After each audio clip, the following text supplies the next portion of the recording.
황교안 대표님, 안녕하세요.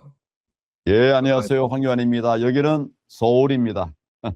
예, 알고 있습니다. 예, 지난해 10월에 저희가 이제 같이 한 콘도에서 묵고 이런저런, 얘기들, 깊은 얘기들 많이 나눴는데, 이렇게 다시 만나 뵙게 돼서 너무 반갑습니다. 예, 그때 우리가 나이브한 모습으로 많이 봤죠. 예, 예, 맞아요. 예. 그래서 이번에 제가 이제 사실 지난 주말에 여기 조작된 내란, 그리고 숨겨진 진실이라는 영화를 이제 전한길 선생님이 제작하시고 이영돈 PD님이 연출하셨는데 그 영화에 이제 제가 상영 후에 제가 이제 호스트를 맡았는데요. 근데 예. 그때 끝나고 나서 제가 만나신 분들 중에서 황 대표님 지지하시는 분들이 꽤 되시더라고요. 보니까 예. 부정선거를 지금 제도권에서 이렇게 꽤입니까? 많입니까? 대부분입니까? 제가 만난 분들 중에 저랑 같이 호스트 하신 분은 저기 대표님을 지지하신대요. 아이고, 예, 감사합니다. 예. 그래서 저기 그 자유혁신당 여기서 그러니까 미국인들이 미주 한인분들이 정식 당원은 될 수 없지만 명예 당원은 될 수 있다고 그런 말씀을 맞습니다. 하시더라고요. 예, 예. 예, 예. 그래서 그분은 명예 당원으로 알고 있습니다. 근데 몇 명 이렇게 예. 봤는데 아마도 이렇게 그러니까 어차피 뭐 저희가 인터뷰 이제 시작됐으니까 부정선거 얘기를 제일 많이 해요. 지금 보수 우파 예, 진영에서. 예, 예. 풀뿌리에서는 그렇고 미주 한인분들도 마찬가지고 한국에서도 보수 진영 국힘당 지지하시는 분들 그리고 저희가 워싱턴 DC에서 만났던 그런 그 엄청난 인플루언서들 뭐 전한길 선생님도 그렇고 그라운드 씨도 그렇고 다 부정선거 얘기를 하는데 이게 과연 척결이 될 수 있을까 거기에 대해서 이제 사람들이 많이 걱정을 하고 있는데 황 대표님께서도 현재 한국 정치 가장 큰 문제점은 부정선거라고 보십니까? 아니면 더 큰 문제가 있나요? 부정선거가 저질러지면 그 이후의 모든 문제는 다 우리 것이 안 되는 겁니다. 그래서 네, 저는 가장 중요한 이슈가 부정선거다. 부정선거를 막고 미래로 나아가야 됩니다. 우리는 초일류 정상국가를 지향하고 있는 나라 아닙니까? 네, G2를 지향하고 있는데 그 걸림돌이 부정선거거든요. 네, 그래서 경제 나라를 모르는 자들이 집권할 수 있게 만드는 시스템이니까 이 근본적인 것을 해결하지 않고서는 다른 것을 해봐야 아무 의미가 없다. 저는 그렇게 네, 생각하기 때문에 부정선거가 가장 중요한 핫 이슈라고 생각을 합니다. 네. 한국 선거 시스템에서 부정선거가 만연하다는 것을 이렇게 결정적으로 느끼게 된 계기가 있었나요? 그런 선거 결과 보고 그렇게 느끼셨겠지만 네, 언제였습니까? 그때? 2021년 6월 달에 첫 번째 재검표가 있었습니다. 그 재검표에서 나온 자료들은 그냥 그대로 부정선거 그 자체였어요. 뭐 잘 아시는 것처럼 배춘희 투표지, 일장기 투표지, 뭐 네, 빳빳한 투표지 이런 것들 현장에서 나왔습니다. 이건 있을 수 없는 일이거든요.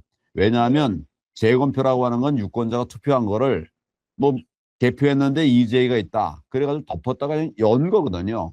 그럼 이제 유권자가 투표한 바로 그 투표지가 나와야 되니까 그런데 거기에 배순위 투표지, 빳빳한 투표지 이런 거 나올 수가 없는 거죠. 투표했는데 그렇죠. 어떻게 빳빳한 투표지가 됩니까? 그러니까 이거로부터 시작해서 부정선거의 증거들이 드러났기 때문에 그때부터 제가 본격적으로 부정선거를 막기 위한 싸움을 하고 있는 거죠.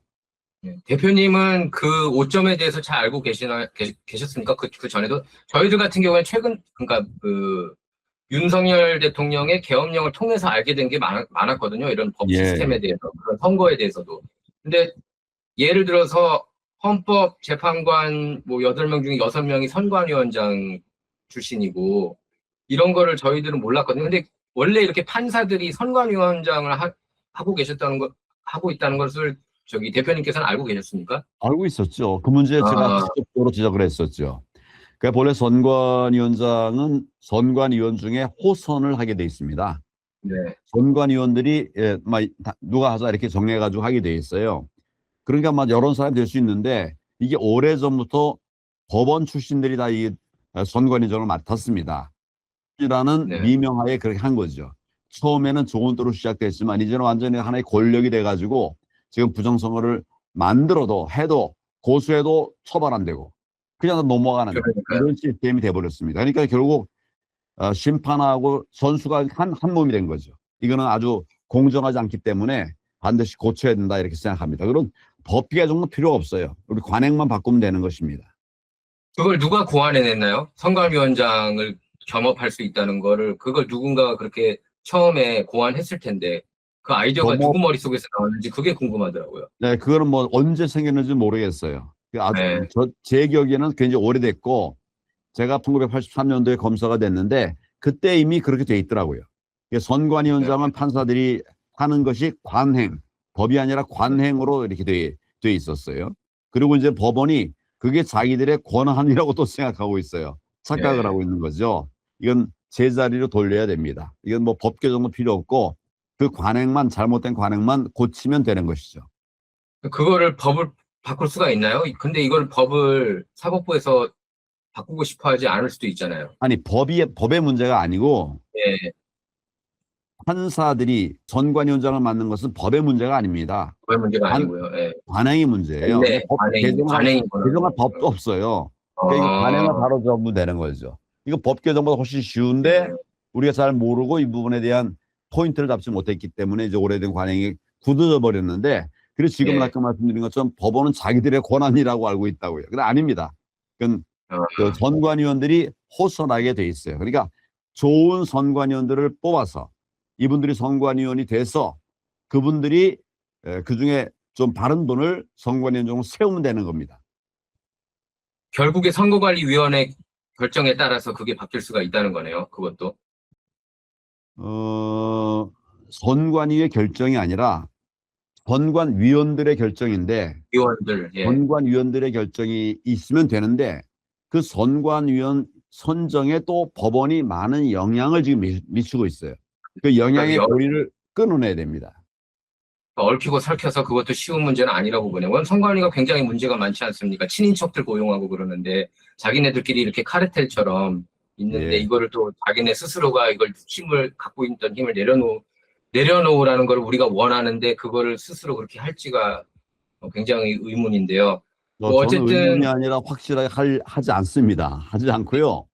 국민이 잘 모르는 것 중에 하나가 네, 뭐냐면 이 친구들이 몇 년 전에, 지금 이제는 이제 부정선거의 의혹이 많이 제기되기 전에 네. 아, 직원들 전 직원에 대해서 보험을 들었어요.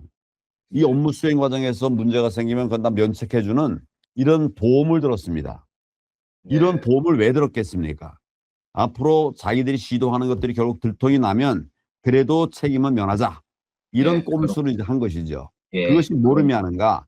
결국 이 부정선거는 우연이 된 것이 아니다.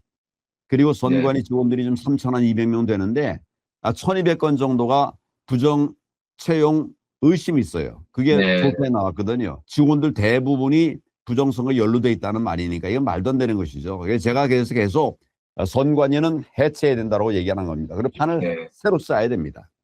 네. 그러니까 한국 정치의 딥스테이트로 보여요. 선거관리위원회가 선거관리위원들이 바로 한국 정치의 딥스테이트라고 봅니다. 네, 지금 이제 미국처럼. 그렇게 네, 되어 버렸습니다. 네, 네. 지금도 이렇게 부정선거 그러면은 음모론으로 치부하는 느낌이 듭니다. 레거시 미디어를 보면은 조중동을 비롯해서 KBS, MBC, SBS 뭐 종편 방송도 보면은 그런데 한국 국민 중에 그러니까 그 언론들은 그렇다 치더라도 한국 국민들 중에 대략 몇 퍼센트가 부정선거가 있다는데 동조하고 있다고 보십니까? 대표님께서는? 저는 공정한 여론조사를 하면 50%, 60%는 부정선거가 있다는 걸 알고 있습니다. 네, 알고 있는데 하도 부정선거 얘기하면 음모론에 휩싸이게 되니까 말을 자제하고 있는 것이죠. 그런데 네, 개인적으로 만나면 이거 부정선거 없이 이런 일이 어떻게 벌어지겠냐 이런 얘기를 하고, 또 뭐 전문가가 다 됐어요. 당일 투표는 비슷한데 여야 간에, 근데 사전 투표는 63대 36, 거의 2배로 민주당이 이기거든요. 이거는 있을 수 없다. 그런 것이고, 또 약간 생각이 있는 통계학자들은 뭐 물론 말할 것도 없고요. 특정 편향된 사람 빼고는 통계학자들은 다 에이 이건 있을 수 없는 네, 일이라고 다 그렇게 생각합니다.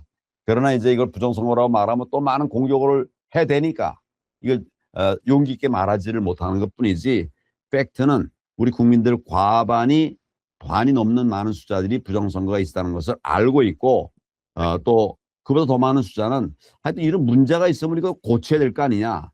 그렇죠. 예, 훨씬 더 많은 분들이, 대다수의 국민들이 이런 문제가 있다면 고쳐야 될 것이 아니냐.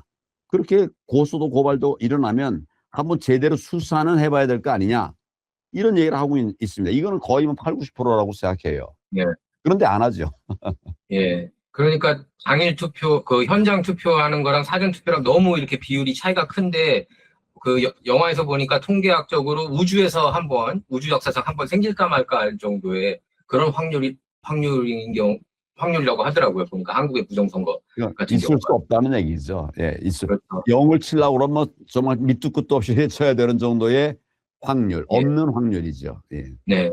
그 대표님께서 이렇게 그 자유혁신당을 새로 이렇게 창당하게 된 이유도 부정선거 이슈 때문이라고 할 수 있습니까? 그러니까 저는 정통 보수 우파 정당을 지향을 합니다. 네. 저도 정치란 이후에 정통 보수 우파 정당을 떠난 일이 없습니다. 그런데 네. 지금은 나라가 지금 공산화돼 가고 있거든요. 그렇죠. 그 가장 큰 틀이 부정선거입니다. 부정선거로 정권을 찬탈해내면 그다음에 그 다음은 마음대로 하고 있는데 그런 모습을 지금 우리는 대한민국에서 보고 있지 않습니까? 네. 그런데도 이걸 싸우지 않는다. 싸우지 마라.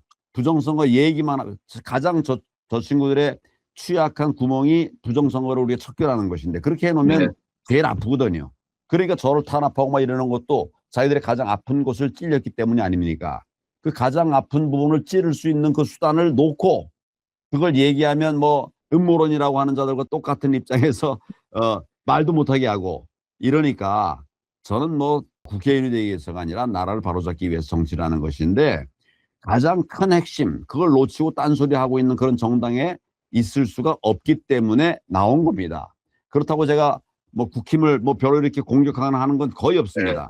예, 지금 우리 해야 될 일 부정선거 바로잡고 또 반국가 세력들 이거 바로잡는 거. 반국가 세력의 제일 책임자는 누굴까요? 이재명.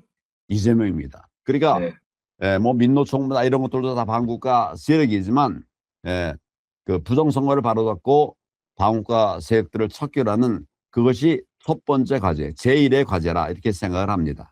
예. 근데 이제 한국이 스스로 이제 투트랙이 이제 생각나는데 한국 국민들이 이렇게 들고 일어나가지고 과거에 뭐 이렇게 뭐 태블릿 PC에 속아가지고 다 막 촛불 시위도 엄청나게 하고 막 그러지 않았습니까? 그래서 이렇게 맞습니다. 정권이 교체되고 그랬는데 부정선거에 대해서도 이런 촛불 시위 이상의 그런 엄청난 대규모 시위가 있다면 그 시스템을 바꿀 수 있다고 보세요?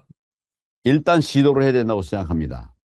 네. 바꿀 수 있느냐 없느냐라의 네. 문제가 아니라 바꿔야만 합니다. 그렇기 네. 때문에 정말 국민들의 힘을 다 모은 뭐 저항권이라고 말할 수 있는 이런 것들이 필요합니다. 그런 큰 집회가 필요한데 그거와 더불어서 뭐 그렇게 큰 힘이 안 들어도 예를 들면 1,000만이 모이지 않아도 10만이 모이면 되는 이런 방법도 있습니다. 이것은 이재명에 대해서 지금 고등법원에서 재판 중인 게 있어요. 네. 선거법 위반입니다. 네. 이미 대법원에서 유죄 판결이 난 겁니다. 이재명에 대해서 선거법 위반 유죄 판결이 났습니다. 그런데 이것을 대법원이 최종적으로 파기 자판을 하지 않고 파기 환송을 해서 고등법원으로 돌려보냈어요. 양형을 정해라. 뭐 이런 정도의 아주 가벼운 일만 하면 되는 거거든요. 대법원이 네. 하는 것보다 이제 사실심에서 양형 같은 걸 정하고 빨리 처리해라라고 이제 파기 환송을 한 것입니다. 그런데 이것을 또 악용해서 파기해가지고 환송한 이 받은 법원이 서울 고등법원이거든요. 네. 아예 처리를 안 해요. 3개월 이내에 처리해야 되는데 처리를 안 하고 있습니다. 그러는 사이에 이재명이 대통령이 된 겁니다. 그 5개월. 그 5개월 동안 대통령이 된 거예요. 가짜, 거짓, 또 폭정. 예를 들면 윤 대통령 막 강제로 잡아가고 옹태리로 잡아가고 불법적으로 체포하고 막 이런 일을 저지른 것이죠. 저도 뭐 막 체포됐죠. 네. 아주 검사를 시원하게 혼쭐내는 영상 보면서 시원하더라고요, 속이. 아니 이런 폭정을 통해서 이제 대통령이 된 것이죠. 이거는 내려놔야 될 거 아닙니까? 방법 중에 하나가 그 고등법원의 재판을 재개하면 되는 거예요. 네. 재개하면. 본래 3개월 이내에 처리하게 되어 있습니다. 그러니까 네. 재개 3개월 내에 처리하면 대통령이 아무리 현직이라 하더라도 선거법 위반으로 유죄 판결이 나는 거예요. 그러니까 아마 정말 큰 동요를 일으킬 수가 있겠죠. 네. 이게 우리 대통령이냐? 국민들이 다 그렇게 되겠죠. 거기에다가 이제 우리 예를 들면 우리가 생각할 수 있는 이런 것들이 국민연대를 통해서 이재명 퇴출 또는 탄핵 이런 큰 연대를 만들어 간다면 국민을 이길 정치는 없죠. 네. 근데 저는 이제 레거시 미디어가 많이 지켜주고 있다고 봐요. 보면은 이재명 뭐 지지율 뭐 최근엔 떨어져가지고 뭐 50%좀 겨우 넘기는 뭐 그런 수준이라고 하더라도 뭐 60% 이런 거 보면은 야 이거 여론조사도 이거 뭔지 조작된 것 같다 그런 느낌이 들고. 근데 레거시 미디어를 저는 이제 애써 많이 안 보는데 그 영향력을 좀 무시하기가 힘들지 않나 그런 생각이 드는데 대표님은 어떻게 보시나요? 레거시 미디어로 그냥 우리가 깡그리 시체말로 깡그리 무시하고 이렇게 푸시해야 됩니까? 트럼프 대통령은 지난번 이제 대선 전에 레거시 미디어에서 모두 다 안 된다고 그랬습니다. 그런데 이겼어요. 레거시 미디어 대부분 폭스 뉴스 빼고는 다 안 된다고 봤습니다. 네, 근데 됐어요. 정의는 승리하는 것이죠. 네, 그리고 우리도 레거시 미디어가 아무리 그래 해도 이겼던 일들이 여러 번 있습니다. 윤석열 대통령이 레거시 미디어에 아주 극렬한 반대에도 불구하고 방해에도 불구하고 되지 않았습니까? 우리 국민이 힘을 모으고 그래서 정말 죽기를 각오하고 싸우면 이거 막을 네, 수 없어요. 예를 들어서 부정선거로 대통령이 된다 하더라도 부정선거를 60% 70%는 못합니다. 국민들의 분노가 일어나지 않습니까? 그러니까 10% 20% 많이 해봐야 25%그 이상 넘어가면 이건 있을 수 없는 일이다. 금방 이게 두통이 나버려요. 네, 우리가 그 이상을 넘어가면 되는 겁니다. 그 이상을. 뭐 예를 들어서 제일 부정선거가 많이 저지러지는 것이 사전투표거든요. 네, 사전투표. 그럼 우리 우파 국민들, 애국 시민들은 사전투표를 한 명도 안 하는 거예요. 당일 투표만 하는 거예요. 당일 투표가 본래 투표일 아닙니까? 그렇게 되면 사전투표에 나온 것들은 다 민주당 거죠. 네, 예. 그러니까 선명해지는 거죠. 이렇게 되면 지금도 이길 수가 있습니다. 그런데 네, 하도 아까 말씀하신 레거시 미디어나 이런 것들이 국민을 오도시켜놔서 이게 다 사전투표하지 말자고 하는 그렇게 하면 또 저를 공격을 해요. 저를 고발을 했어요. 물론 무죄지만 이걸 다 모아가기가 쉽지가 않은데 그래도 국민 뜻이 모이면 나라가 무너지는 걸 막아야 되지 않겠습니까? 그럼 지금이라도 그렇게 해야 되고 더 나은 건 법을 개정하는 것이지만 민주당이 법 개정해 주지 않겠죠. 국민들이 네, 만들어내야 됩니다. 큰 저항권 행사의 한 방법이 우리 사전투표 안 하는 거예요. 그리고 당일 투표만 하는 것부터 시작해서 국민이 똘똘 뭉치면 거기에 아까 말씀드린 그런 아마 정말 많은 사람들이 모이는 그런 대형 집회를 이뤄가면 그러면 아무리 이 악한 좌파라 하더라도 우리 국민들이 이길 수 있다. 저는 이렇게 생각을 합니다. 네. 그래서 좀 창당하고 나와서 새로운 길을 가고 있는 겁니다. 그 대표님 이번에 평택을 보궐선거에 출마하셨는데 그럼 이번 선거에 그 유권자들이 대표님께서는 당일에 와서 투표했으면 좋겠다 그런 바람을 나타내신 거네요. 이번 아니 뭐 선거에서도. 그거는 이제 그렇게 바라죠. 그래야 예, 공정한 선거가 그러니까 되니까. 예, 아니 그 공정한 선거를 만들어 가자는데 여야가 어디 있겠습니까? 네, 네. 그렇죠. 그래서 저는 뭐 다 정말 대한민국의 정의가 세워지기를 원한다면 네, 네, 그러면 뭐 누구나 다 이제 사전 투표하지 말고 당일 네, 투표를 해주시면 좋겠어요. 네, 그리고 지금 이제 이 평택은 대한민국의 복사판입니다. 어떻게 보면 대한민국 거기 이제 딱 이렇게 특수판이라고 말할 수가 있어요. 이곳에서 제가 보궐선거를 해서 반드시 승리할 수 있도록 그렇게 최선을 다할 것입니다. 결국 이제 국회에 들어가서 대정부 질문 통해가지고 네, 내가 하고 싶은 얘기 쭉 하는 거 이거 막을 수가 없거든요. 제가 네, 그래서 국회에 들어가겠다는 겁니다. 네, 알겠습니다. 저희 대표님께서 이번에 그 평택 선거 이제 출마하시는데 왜 평택을 택하셨는지 궁금합니다. 평택에 첫째로 보궐선거가 생겼습니다. 그 네, 보궐선거가 생긴 것 중에 가장 의미가 있는 것이 평택이었습니다. 네, 말씀드린 것처럼 네, 대한민국의 대한민국에. 특수판이다. 여기에 안보도 있고 뭐 저 캠프 험프리스가 있지 않습니까? 네, 그렇죠. 안보도 템퍼블레이스. 있고 네, 그다음에 경제도 있고 여기 삼성이 있습니다. 삼성전자가 들어와 있고요. 그리고 항만도 있어요. 물류가 있어요. 그게 뭐 결국 대한민국의 모든 것이 다 있는 것입니다. 네, 그리고 고덕 같은 데는 주민들의 평균 연령이 33세입니다. 주민 전체 그렇네요. 평균 연령이 네. 33세. 네. 젊은 사람들이 엄청나게 많이 모여 있는 것이죠. 네. 이런 것들이 결국 우리들이 함께 지켜내고 싸워내야 될 그런 포인트라고 생각해서 제가 평택을에 출마하게 된 것입니다. 네. 평택 민심이 이제 옛날에는 보수적이었는데 요새는 많이 좀 좌경화가 됐다 그러는데 어떠세요? 이렇게 직접 이렇게 유세하시니까 느끼신 뭐 체감으로. 옛날보다는 이제 많이 이 소위 옛날에 말하는 보수 정당에 대한 지지율이 좀 낮아진 것으로 보이긴 합니다. 보이긴 하는데 오히려 청년들이 많아졌다. 아까 말씀드린 것처럼 이분들은 네. 과거에는 사실은 이제 뭐 민주 쪽이라고 그럴까? 그런 성향이 많이 있었어요. 과거에는. 네. 지금은 아닙니다. 지금은 젊은이들이 더 나라를 지키자고 하는 마음이 강하죠. 그래서 이것이 전에는 위기였지만 지금은 기회라고 생각합니다. 그리고 제가 이렇게 길 다니다 보면 거의 많은 청년들이 와서 사진 찍자고 합니다.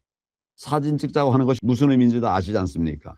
좀 네. 짧은 기간이지만 가서 본 고덕은 우리가 소위 싸우기 어려운 이런 지역이 아니라 오히려 우리들에게 싸우도록 힘을 내주는 그런 지역입니다. 어느 한 특정 지역뿐만 아니라 지금 이제 좌파가 여기 많다 이런 얘기를 했는데 이걸 반증하는 것 중에 하나가 뭐냐면 지금 평택을의 보궐선거가 민주당 출신 국회의원이 문제가 돼가지고 쫓겨났기 때문에 생긴 거예요. 네. 이것이 완전히 정말 저 좌파의 판이라고 하면 이런 일이 있기 어렵겠죠. 네, 그런데 이제 이쪽 시민들이 잠깐 해보니까 이거 아니구나. 바로 잡자. 이런 마음을 가지고 계시리라고 저는 생각을 합니다. 그래서 저는 네. 국민을 믿고 보궐선거에 출마했습니다. 네. 젊은 사람들은 요새 많이 우경화가 된 것 같습니다. 요 인스타그램이나 페이스북 봐도 이렇게 굉장히 이렇게 올바른 목소리를 내는 청년들이 많아지고 있는데 지금 제가 볼 때 미국하고 한국 정치가 굉장히 비슷한 면이 많아요. 보면은 워싱턴 쪽에서도 저희 보수 진영 부정선거 얘기를 항상 해요. 만날 때마다 공화당원들도 그렇고 보수 진영이 계속 지금 트럼프 대통령이 백악관을 차지하고 연방 상하원을 공화당이 장악하고 있음에도 불구하고 계속 이렇게 목소리를 내고 있습니다. 부정선거 이슈에 대해서. 그래서 최근 FBI가 아마 대표님께서 잘 아실 거예요. 그동안에 부정선거에 대한 본격적인 수사가 없었는데 얼마 전에 2주 전이었죠. FBI가 조지아주 풀턴 카운티 선거사무소를 압수수색했습니다. 그래서 700개 박스, 투표용지가 들어가 있는 700개 박스까지 이렇게 가져가고 거기에 뭐 터시 하벌드, DNI 국장, 또 한국 부정선거에도 관심이 있으신 분으로 알고 있습니다. 또 현장에 이렇게 도착해가지고 상황을 살펴봤는데 대표님께서는 미국 부정선거하고 한국 부정선거 간 상관관계가 어느 정도 있다고 보십니까? 왜냐하면 언론 보도 보면은 뭐 2020년에 애리조나주 피닉스 공항에서 대한항공 비행기 안에 뭐 바이든 표가 가득 실렸다 뭐 그런 보도가 미국에서 나왔어요. 그리고 저기 미시간주였나요? 경합주 중에 하나 그 운전면허증, 중국인 운전면허증 뭐 18,000개가 이렇게 부정으로 가짜로 이렇게 만들어졌는데 이걸 통해서 유권자 등록을 했다. 근데 여기에 한국 그 개입 국가들 중에서 중공하고 홍콩하고 한국이 거기 또 언급이 됐었거든요. 어떻게 보십니까, 대표님은? 저는 지금 이 두 부정선거의 양상이 너무 유사하다. 너무 흡사하다. 똑같다. 이런 생각을 합니다. 우리가 맨 처음에는 먼저 부정선거에 대한 규명 노력을 시작했다고 이렇게 생각을 했는데 조금 지나니까 지금은 미국이 더 앞서가 있는 것 같아요. 부정선거와의 싸움에서 더 앞서 있다라고 생각합니다. 그래서 우리가 이제 한창 부정선거 얘기를 해서 지금 벌써 직접적인 최근의 부정선거 이슈를 얘기한 것이 6년이 됐거든요. 많이 지쳐가는 과정인데 거기에 이제 미국이 그래서 저는 이게 바로 한미 동맹의 진면목이다 이렇게 생각합니다. SCIF 보고서에 대한 이제 말씀을 좀 드리지 않을 수가 없는데 거기에 하면 미국 도미니언과 한국의 미루 시스템 이것이 너무나 똑같은 거예요.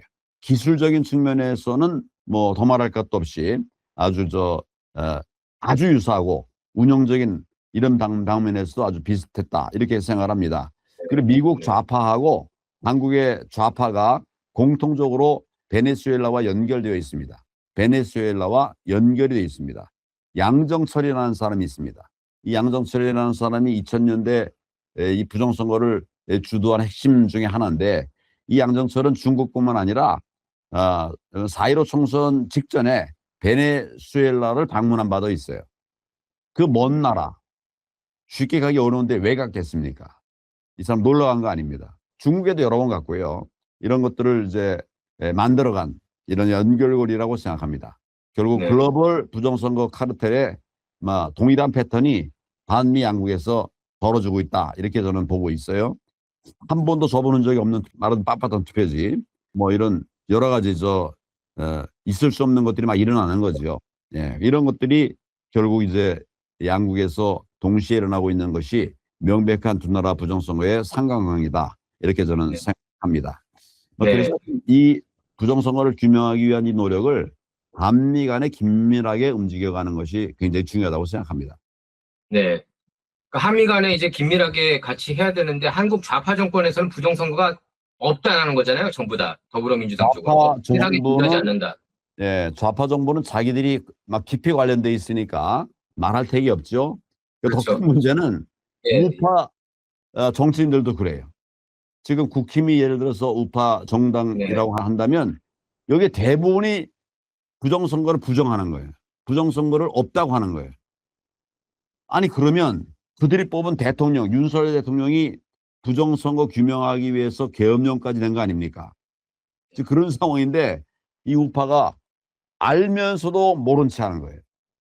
왜 그런 거예요? 왜 그런 또는 거예요? 왜 국힘당까지 그런 겁니까? 아니, 우선 예를 들어서 어느 이한무계 대표라는 사람은 그 말만 꺼내면 불이익을 주겠다, 이런 얘기를 하지 않았습니까? 이 정치예요. 정치인데 당에서 공천을 안 주면 이거 어렵지 않습니까? 너무 힘들지 않습니까? 그 눈치 보는 거죠. 아예 당에서 중앙선관위에서 만든 그 시스템을 계약 체결해가지고 도입해서 운영을 하고, 거기에다가 대표들이 부정선거 말도 못 꺼내게 하고, 말 꺼내는 척하다가 도로 다시 또 하지 말라고 하고, 한다고 하면 당세 발도 들이지 마라, 이런 소리 해대고, 이러면 어떻게 우파 정당에 있는 국회의원이라도 부정선거 말 하겠습니까? 저하고 같이 부정선거로 싸웠던 이런 분 중에는 현직 국힘 당협위원장도 있어요. 네. 저와 같이 부정선거로 싸운 분도 있어요. 그런데 공식적으로 이름을 내기는 어려워 하더라고요. 그러니까 그 안에서의 그 압박, 프레시가 얼마나 중하면 그러겠습니까? 여기 와서 네. 같이 부정선거 얘기도 했는데, 그러나 이름을 내놓고 하기는 어렵다. 그나마라도 그런 사람이라도 있어요.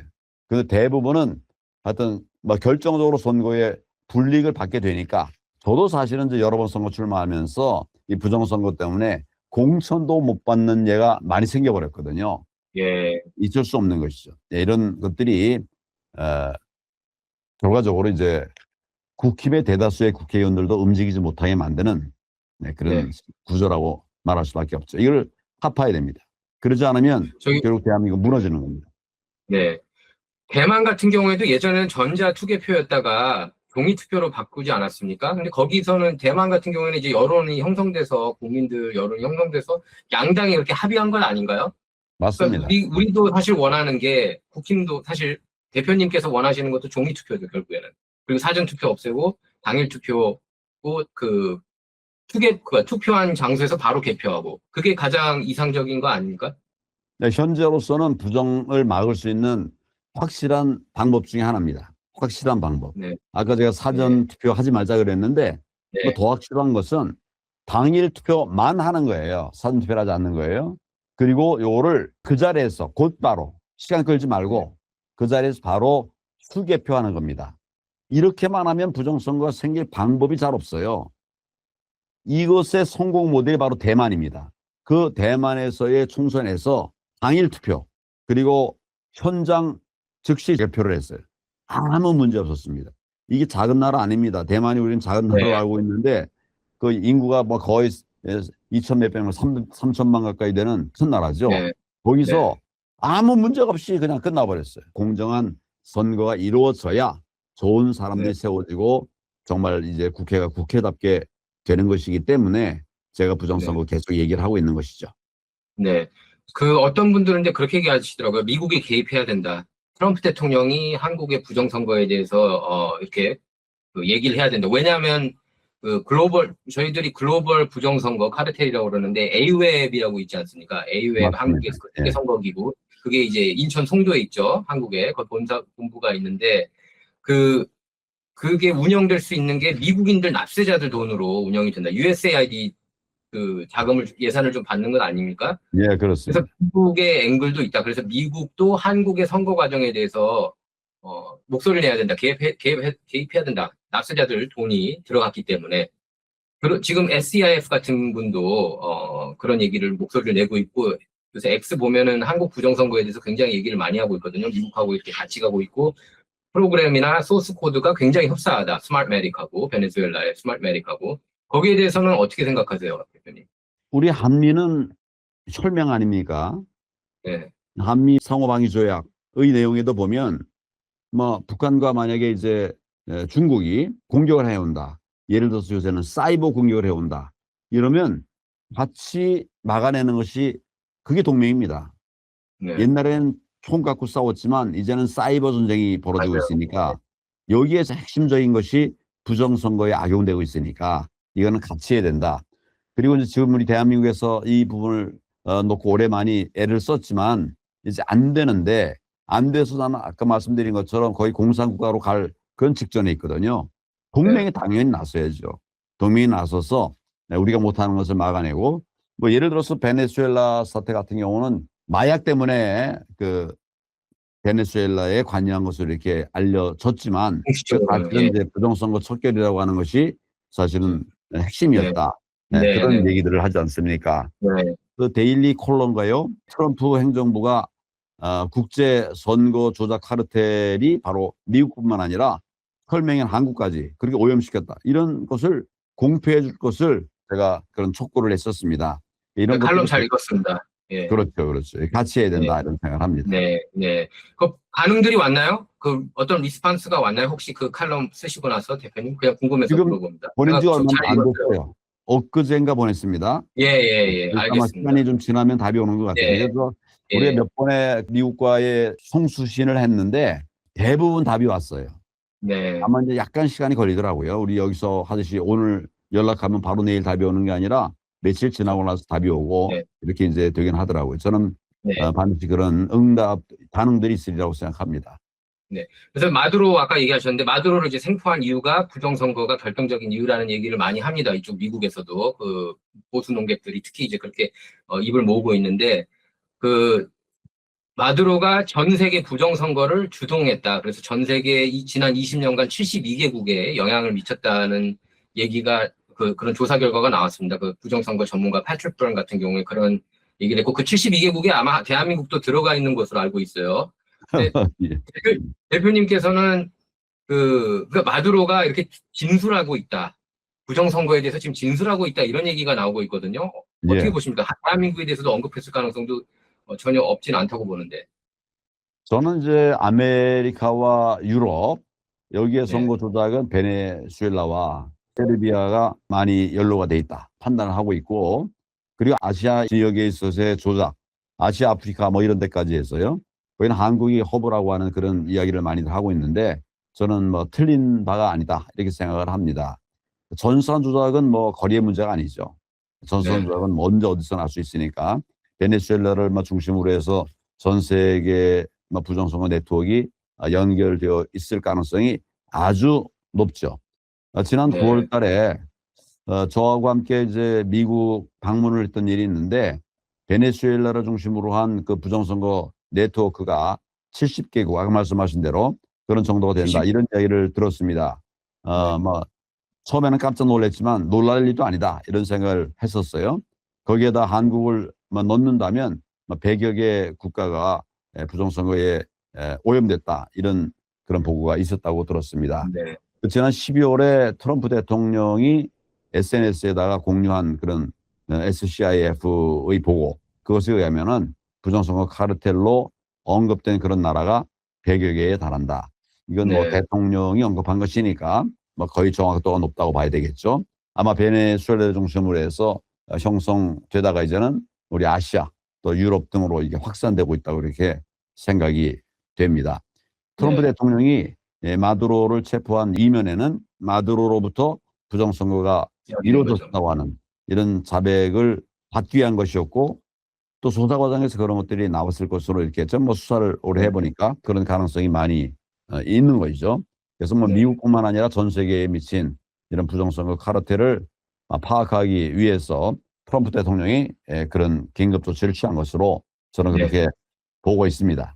예. 대표님 볼 때 그 한국 부정선거 같은 경우에 사전 투표 갖고 장난질하는 것도 있겠지만 해킹 퍼센티지도 꽤 된다고 보시죠. 해킹으로서 이렇게 숫자를 바꾸는. 그렇죠. 예.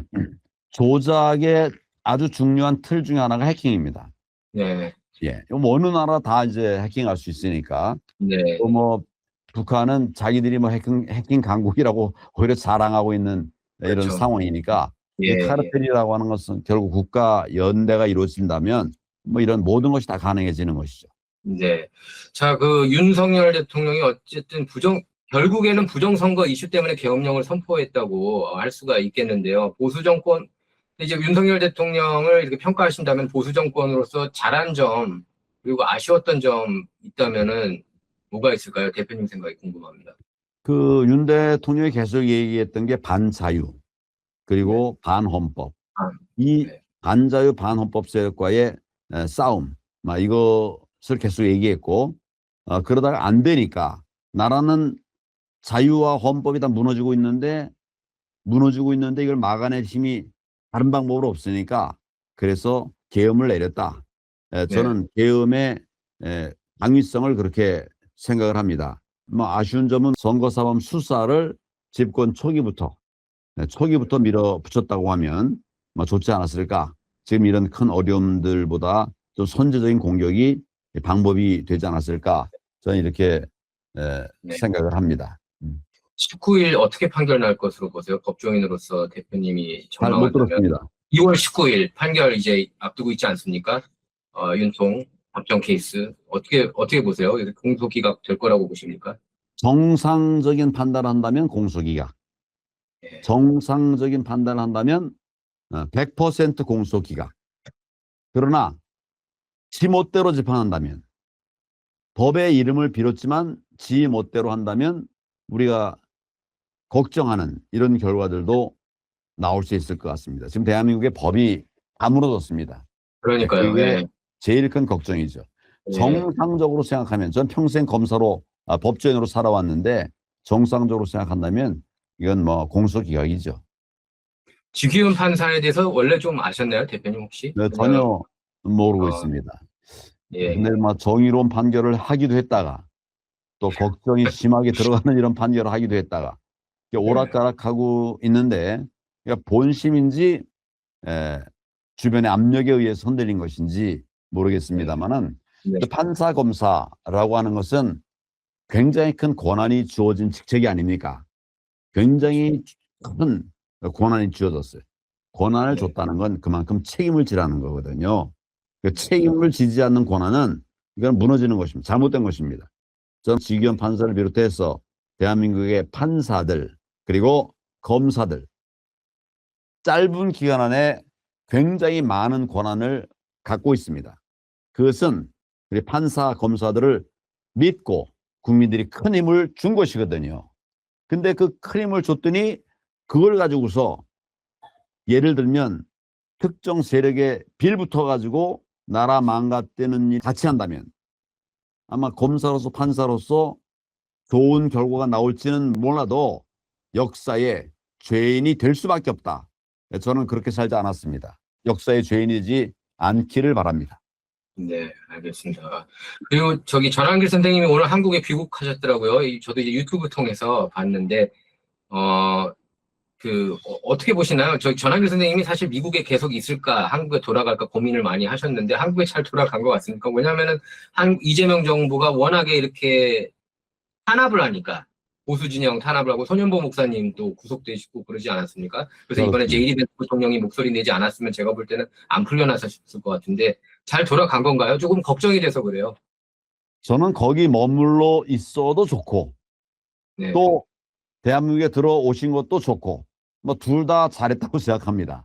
네, 뭐 때에 따라서 이제 탄력적으로 움직여야 되겠죠. 저는 뭐 전환길 선생님의 선택을 존중합니다. 우리 하나 기억해야 될 것은 애국에는 장소가 없습니다. 여기서도 할 수 있고 외국, 미국에서 할 수가 있습니다.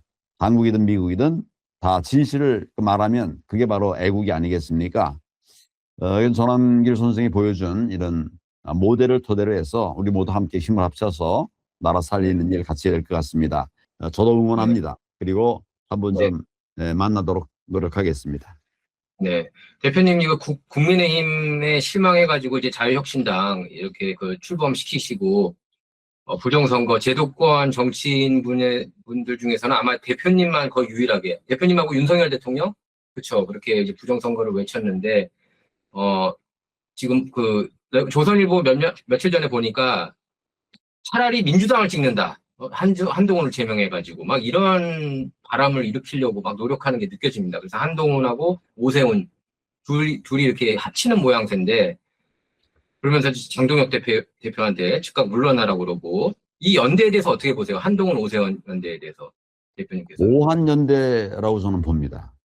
오한. 네. 네. 오한이라고 이제 몸이 떨리는 건강한 네네네. 축구 예, 그러면 예, 저는 예, 오한동훈. 오한연대다. 예, 네, 뭐 쓸데없는 연대를 했다 이런 생각을 네, 하고 네, 저는 이제 조만간 좀 참연대를 해야 되겠다 이런 생각을 합니다. 뭐가 참연대인지 뭐가 오한연대인지 국민들에게 네, 좀 보여드려야 될 것 같습니다. 예. 손현보 목사님이 풀려나신 거는 거의 전적으로 미국 압력 때문이라고 보십니까? 아니면 꼭 그런 건 아닌가요? 대표님께서 보실 때. 미국의 메시지가 막 큰 영향을 줬다라고 저는 생각합니다. 네, 아니면 이렇게 빨리 석방됐을 리가 없어요. 아직 네, 뭐 여러 사람들이 고난을 받고 있지 않습니까? 그런데 그렇죠. 이제 미국에서 그런 강력한 메시지를 이제 전하니까 반응을 하지 않았을까 이런 생각을 합니다. 손현보 목사님, 이분은 구속됐다고 본인의 신앙적 소신을 꺾을 뿐이 아닙니다. 그렇더라고요. 예, 사람 잘못 봤어요. 네, 그런 거 같아요. 네. 아주 아마 단단한 게 느껴집니다. 예, 또 강력하게 자유민주주의 시장 경제 또 교회를 지키기 위해서 애를 쓰실 것이라고 생각합니다. 저도 응원합니다. 네, 그래서 선 목사님이 전환길 선생님한테 설득한 것 같아요. 그냥 들어오라고, 들어가더라도 걱정하지 말고.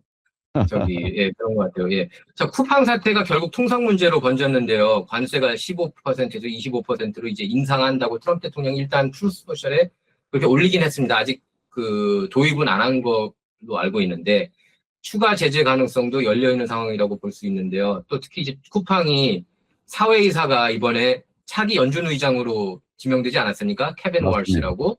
예. 그래서 대표님께서는 이 쿠팡 사태에 대해서 미국인들도 굉장히 관심 많아요. 이쪽에서. 예. 그러니까 한국에서 워낙에 지금 탄압을 심하게 하니까 어떻게 보십니까? 이번 이슈에 대해서. 그러니까 이재명이 한국식으로 미국 기업에 대해서 이제 잘못된 일을 한 것이죠. 이거는 손을 잘못했다고 생각합니다. 쿠팡이 좀 국민들에게 이렇게 걱정을 얻는 이런 부분도 있죠. 그러나 이건 아니죠. 이런 방식은 아닙니다. 답은 정말 단순하죠. 친미가 답입니다. 친미가 답이에요. 뭐 친미 그러면 뭐 이런저런 딴소리 합니다만은 저는 지금은 친미냐 친중이냐 이거 선을 분명히 그어야 된다고 네. 생각합니다. 미국은 우리나라를 지킨 나라고 중국은 우리나라를 침공했던 나라입니다. 우리가 6.25 그러면 북한이 남침한 것으로 알고 있는데 북한이 남침했을 때는 우리가 이겼습니다. 통일을 할 뻔했습니다. 근데 중국이 중간에 끼어드는 바람에 분단이 현실된 거거든요. 그래서 우리는 결국 친미로 갈 수밖에 없다. 이런 생각을 하고 있고 뭐 지금의 뭐 관세 문제니 뭐 통상 압박 이렇게 생기게 된 이유는 이재명 정권이 친중 행보를 했기 때문이라고 저는 그렇게 보고 있고 맞아요. 이게 거의 맞을 겁니다. 친미로 가면 이런 문제는 정치적인 결단으로 뭐 충분히 쉽게 해결할 수 있는 거죠. 근데 네. 앞에 가서 미국의 입장을 이해한다고 하면서 뒤에서 하는 짓은 딴 짓을 하니까 그 트럼프가 다시 15% 내렸던 거를 25%로 정상화한 것이죠. 그 피해 중에 네. 하나가 이제 쿠팡이라고도 말할 수 있고요. 네. 노선을 분명히 해야 된다. 이것도 좋고 저것도 좋고 더더구나 좌파가 좋은데 겉으로만 이제 미국하고 대화가 되는 얘기하는 결국은 나라를 무너뜨리는 길입니다. 네. 아니, 역사적으로도 한국을 괴롭혔던 거는 중국이 더 많이 괴롭힌 것 같아요. 일본보다는. 사실 우리가 기억 속에는 일본이 많지만 역사적으로 보면은. 그런데 어쨌든 그 대표님께서 이번에 저는 개인적으로 꼭 당선됐으면 하는 바람이고요. 대표님. 근데 이제 당선되시면은 가장 첫 번째로 발의하고 싶은 법안이 있다면은, 생각하고 계신 게 있습니까? 공직선거법 개정안이죠.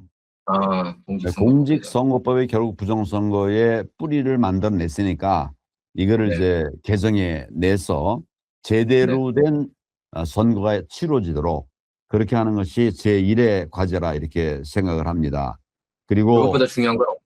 네. 그렇습니다. 그리고 이런 이제 원흉이라고 말할 수 있는 반국가 세력들 처단하기에 필요한 국가보안법 이걸 지금 이재명 앞에 DJ부터 시작해서 이 국가보안법을 폐지하려고 그렇게 노력을 했거든요. 그런데 사실은 제가 90년대 말에 국가보안법 폐지를 하려고 하던 민주당을 막아낸 일이 있습니다. 뭐 잘들 네. 모르는 일입니다만은 소수의 검사들이 그걸 막아냈어요. 두 사람이 막아냈는데 그 중에 하나가 저입니다. 이것도 막아내요. 네. 그리고 가장 중요한 것은 공직선거법 개정하는 것. 그리고 무너져가는 안보를 지키기 위한 국가보안법 수호 이런 것들이 지금 제1의 과제다 이렇게 생각을 합니다. 네. 국힘당 쪽에서 후보 안 내야 되는데, 대표님 보수가 결집하기 위해서는. 그렇지 않습니까? 예, 단일화. 아마 그냥 국힘당이 당 대표님. 후보를 안 내리라고 기대하는 것은 난망한 일 같습니다. 네. 네. 경쟁 후보들 보니까 어때요? 저기 대표님께서 보실 때. 그냥, 뭐, 평소에 좀 아셨던 분들입니까? 아니면은 어떻게 보세요? 지금 이제 평택 의뢰 출마 선언한 김재현. 사람은 네. 저밖에 없습니다. 예, 예. 누가 나온다고 선언한 사람이 없어요. 그래요. 예, 두 예. 사람이 나올 거라고 얘기를 하죠. 네. 유의동 김재현 얘기가 나오는 것 같던데. 누구요? 김재현, 유의동 그다음에 유이동. 예, 예, 양향자 여기가 예. 이제 국힘의 후보로 나온다는 말이 있었고요. 조국 얘기가 잠깐 나왔나요? 조국. 뭐 이 사람 저 사람 다 집적거리고 있어요. 아까 말씀하신 예, 김재현 네. 거기는 이제 에, 출마 선언을 했습니다. 출마 예, 선언을 했어요. 예, 예. 근데 김재현이 누구냐? 옛날에 통진당제가 해산할 때 네. 국회의원이었어요. 비례의원이었는데 통진당 해산하면서 같이 의원직을 상실한 이런 사람입니다. 다시 또 출마한다고 하고 있어요. 반드시 정의가 승리한다는 것을 국민들에게 보여드리도록 하겠습니다. 저 끝으로 한마디 해주세요. 우리 국민 여러분, 우리나라가 저절로 된 나라가 아닙니다. 정말 피 흘려서 땀 흘려서 세운 나라입니다. 이것이 한순간에 무너져 가고 있습니다. 그냥 있을 수가 없죠. 이걸 막기 위해서 제가 어떻게든 힘을 보태기 위해서 출마 선언을 하게 되었습니다. 우리 국민 여러분과 함께 반드시 나라를 지키도록 하겠습니다. 해외에 계신 동포들이 대한민국을 향해서 진실을 말해 주셨으면 좋겠습니다. 대한민국을 함께 지키고 또 세워 나갈 수 있도록 힘을 보태주시길 바랍니다. 꼭 승리하도록 노력하겠습니다. 대표님 이렇게 인터뷰에 응해주셔서 감사합니다. 예, 감사합니다. 꼭 좋은 결과 있기를 기대해 봅니다. 뭐 더더구나 원 기자님하고 이렇게 인터뷰를 하니까 아주 힘이 납니다. 그러니까요. 예, 저도 너무 이렇게 좋고 뜻이 맞으니까 저는 너무 꼭 당선돼가지고 국회에 가야 된다고 봐요. 부정선거 척결을 위해서. 어딘가 제도권에서도 이렇게 목소리를 내야 되는데 지금 아무도 얘기를 안 하니까 답답하거든요. 한국 상황을 보면은 되게 답답해요. 예, 답답한데, 예, 그래서 일단 대표님 같이 그렇게 정의로운 목소리 내시는 분들이 반드시 국회 들어가야 된다고 생각을 합니다. 예, 감사합니다, 대표님. 최선 다하겠습니다. 예, 무엇보다 꼭 건강하십시오. 당선되십시오. 네네, 알겠습니다. 예, 화이팅! 감사합니다. 예, 예, 고맙습니다. 감사합니다. 네네.